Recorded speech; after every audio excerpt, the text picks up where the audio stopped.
đi rồi biết cái sao Bia bún bia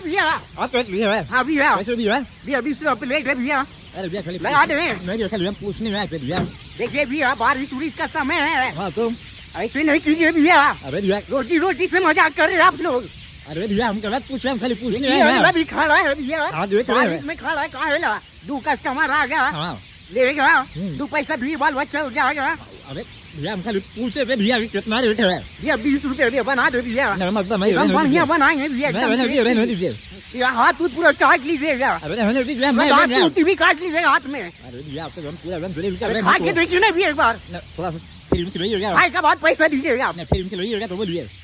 खाए का बाद पैसा दीजिएगा फिल्म में लिए तो बोलिए अरे भैया गुस्सा हो गया क्या गुस्सा है ना ये भी है अरे भैया कहाँ भूखा है ये भी है हम सोचते हैं भैया कि आप लोग आइएगा हाँ। आइएगा 2 रुपया दीजिएगा